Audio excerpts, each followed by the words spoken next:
মমতা ব্যানার্জির সরকার রাজ্যে আয়ুষ্মান ভারত প্রকল্প চালু করতে দেয়নি বলে প্রায়শই অভিযোগ করতে শোনা যেত বিজেপি নেতাদের। একই সঙ্গে রাজ্যে বিজেপি ক্ষমতায় এলে সেই প্রকল্প চালু করা হবে সেই প্রতিশ্রুতিও দিতেন তারা। আর বাস্তবে হলোও তাই।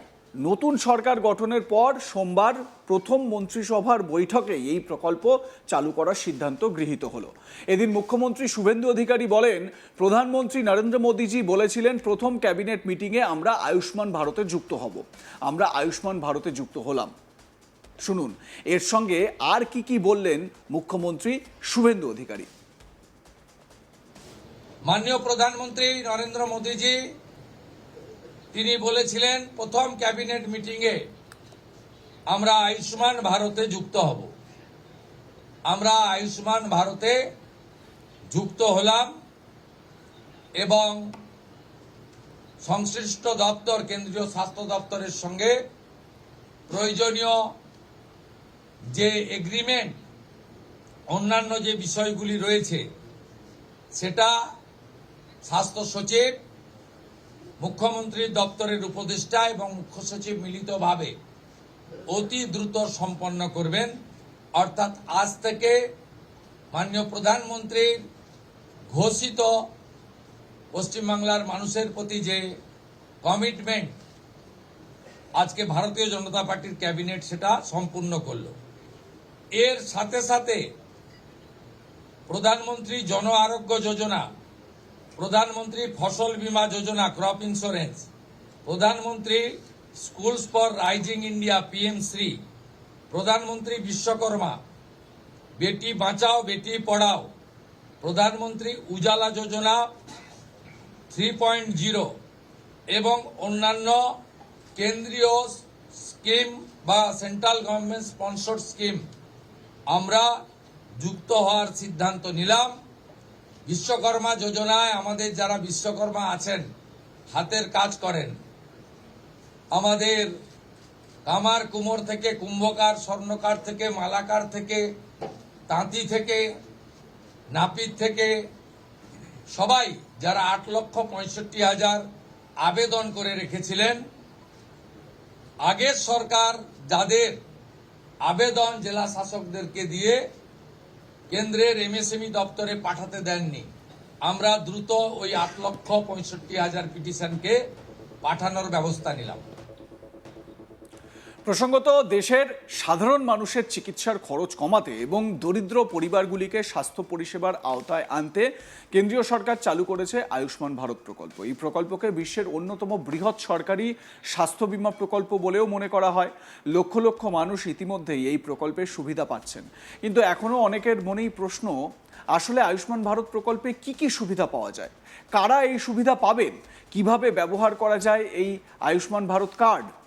2018 সালে কেন্দ্রীয় সরকার আয়ুষ্মান ভারত প্রধানমন্ত্রী জন আরোগ্য যোজনা বা PMJAY চালু করে। এই প্রকল্পের মূল লক্ষ্য হলো গরিব এবং নিম্ন আয়ের পরিবারগুলিকে বিনামূল্যে চিকিৎসার সুবিধা দেওয়া। বর্তমানে কোটি কোটি ভারতীয় এই প্রকল্পের আওতায় রয়েছেন। সবচেয়ে বড় সুবিধা হলো এই প্রকল্পের মাধ্যমে একটি পরিবার বছরে সর্বোচ্চ 5 লক্ষ টাকা পর্যন্ত বিনামূল্যে চিকিৎসার সুবিধা পেতে পারে। অর্থাৎ পরিবারের কেউ গুরুতর অসুস্থ হলে হাসপাতালের বিপুল খরচ নিয়ে আর এতটা চিন্তা করতে হয় না। এই প্রকল্পে শুধু ছোটোখাটো চিকিৎসা নয়, বড় বড় অপারেশন, ভর্তি থেকে শুরু করে বিভিন্ন গুরুতর রোগের চিকিৎসাও করানো যায়। হার্ট অপারেশন, ক্যান্সারের চিকিৎসা, কিডনির সমস্যা, নিউরোসার্জারি, অর্থোপেডিক সার্জারি, ডেলিভারি, এমন বহু চিকিৎসা এই প্রকল্পের আওতায় রয়েছে।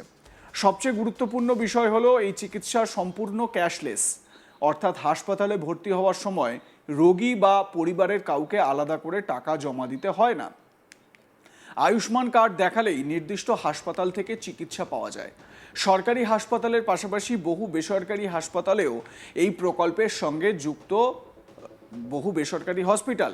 ফলে রোগীরা নিজেদের সুবিধা মতো হাসপাতাল বেছে নিতে পারেন।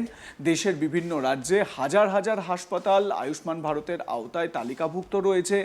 আরও একটি বড় সুবিধা হলো এই প্রকল্পে পরিবারের সদস্য সংখ্যার কোনো সীমা নেই। অর্থাৎ একটি পরিবারের যতজন সদস্য থাকুন না কেন সবাই এই সুবিধা পেতে পারেন। বয়সের ক্ষেত্রেও আলাদা কোনো সীমাবদ্ধতা নেই।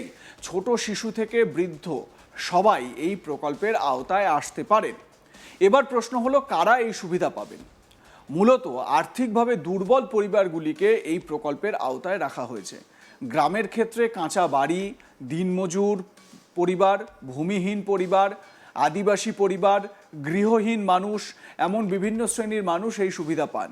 শহরের ক্ষেত্রে রিক্সা চালক, শ্রমিক, পরিচারক বা পরিচারিকা, নির্মাণ শ্রমিক, ছোট দোকানের কর্মচারী সহ বিভিন্ন নিম্ন আয়ের পরিবার এই প্রকল্পের অন্তর্ভুক্ত হতে পারেন।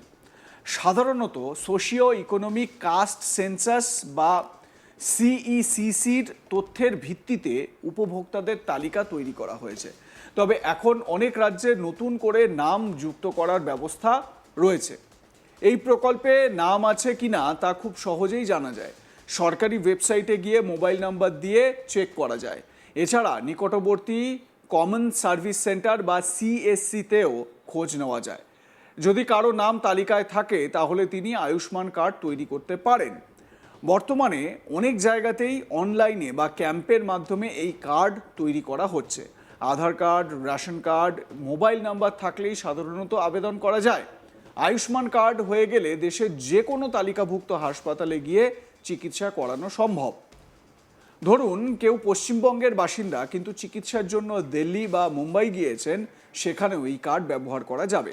এটিকে বলা হয় পোর্টেবিলিটি সুবিধা, অর্থাৎ গোটা দেশেই এই কার্ড কার্যকর। হাসপাতালে ভর্তি হওয়ার আগে সাধারণত আয়ুষ্মান ডেস্কে কার্ড দেখাতে হয়। এরপর হাসপাতালে যাচাই করে রোগীকে ভর্তি নেওয়া হয়। সব ঠিক থাকলে চিকিৎসার খরচ সরাসরি সরকারের তরফে মিটিয়ে দেওয়া হয়। তবে একটি বিষয় মনে রাখতে হবে, সব ধরনের চিকিৎসা এই প্রকল্পে পাওয়া যায় না। মূলত হাসপাতালে ভর্তি হয়ে চিকিৎসা করাতে হয় এমন রোগ এবং অপারেশনগুলি এর আওতায় থাকে। এছাড়া কোন হাসপাতাল কোন চিকিৎসা দিচ্ছে সেটাও আগে জেনে নেওয়া দরকার। আয়ুষ্মান ভারতের আওতায় প্রি হসপিটালাইজেশন এবং পোস্ট হসপিটালাইজেশনের কিছু খরচও কভার করা হয়। অর্থাৎ হাসপাতালে ভর্তি হওয়ার আগে কিছু পরীক্ষা এবং হাসপাতাল থেকে ছাড়া পাওয়ার পর নির্দিষ্ট সময় পর্যন্ত চিকিৎসার খরচও অনেক ক্ষেত্রে অন্তর্ভুক্ত থাকে। বিশেষজ্ঞরা বলছেন, ভারতে বহু পরিবার শুধুমাত্র চিকিৎসার বিপুল খরচের কারণে আর্থিক সংকটে পড়ে যায়। অনেক সময় জমি বিক্রি করা হয়, ধার করা বা সঞ্চয় ভেঙে চিকিৎসা করাতে হয়। সেই সমস্যা কমাতেই আয়ুষ্মান ভারত প্রকল্প বড় ভূমিকা নিচ্ছে। বিশেষ করে গ্রামীণ এলাকায় এই প্রকল্পের গুরুত্ব অনেক বেশি, কারণ সেখানে অনেক পরিবার আগে বড় হাসপাতালে চিকিৎসা করানোর কথা ভাবতেই পারতেন না। এখন তারা তুলনামূলকভাবে সহজে চিকিৎসার সুযোগ পাচ্ছেন।